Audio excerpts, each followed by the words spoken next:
how's it going? Who watched Mardi Gras on the telly? Who read The Age the next day? Did anyone see the photo in The Age of Christian protesters at Mardi Gras? There was a lovely little bunch of them, and they all had these big placards. The one that immediately caught my eye was the one in the middle that simply said, "Genitals are rude."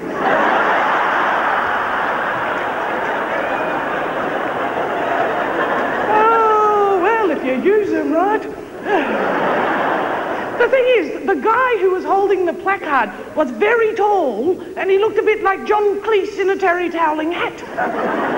And I suspect he wasn't a genuine protester. I think he's an activist who snuck in and held up the sign, "Genitals are rude," just to make them look like bigger dorks than they are.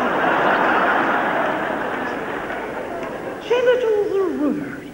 Mouths are naughty.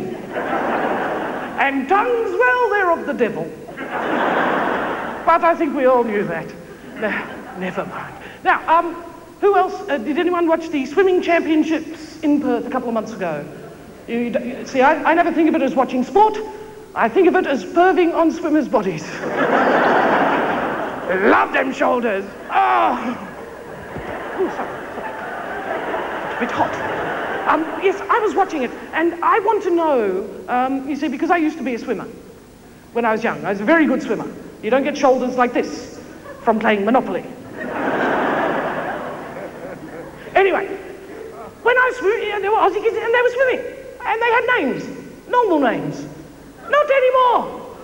Did anyone notice at the World Swimming Championships, everyone had stupid names? Stupid, sort of rhyming, rhythmical names. Elena Spalena. Chantel Michelle. Ludi Talkie. She's got to be one of my favourites. Closely followed by Manuela Della Vella. And a Dutch boy called Martin van den Hoogenband. But the one that took the cake for the whole was an American, oddly enough, who, if she hasn't killed or at least sued her parents, I'd be very surprised, because this woman's name, Misty Hyman.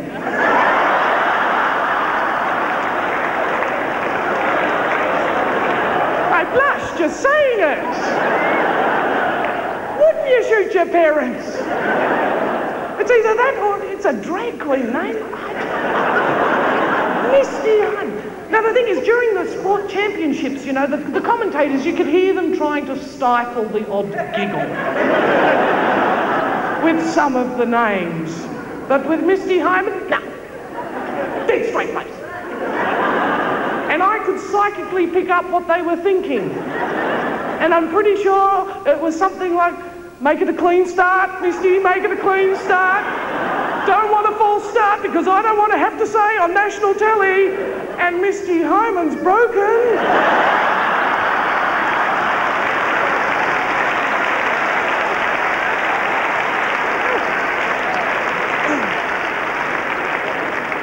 Even big old Lizzos get embarrassed. But I was watching them, like I said, and I was watching them on cable because I got hooked up to Optus. Now, this next little bit isn't actually a comedy routine, it's a public service announcement. If anyone here is hooked up to Optus Telly, make sure you pay your bill on time, because they do the most vicious thing I've ever seen. You see, because I was a bit late, and I got a letter saying, "You pay the bill or we'll disconnect you soon." Right? And then I went away on tour. And when I came back, there was another nasty letter, but in red. And I was like, "Oh, I'm tired, I'll deal with it later, you know, I'll get around to it later." And when they said they'd start disconnecting service, you know, I was expecting the screens to maybe go black, with maybe a message, you know, "Pay your bill, bitch."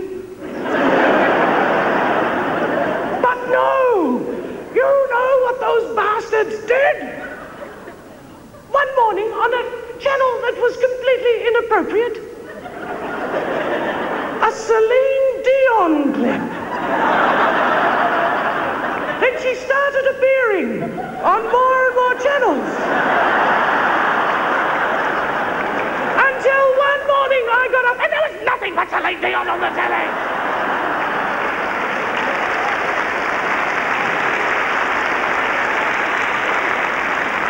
Now, I paid that bill in 15 minutes bloody flat. And I said that should be outlawed under the Geneva Convention. Because I know some people like Celine Dion, but personally I'd rather listen to Cat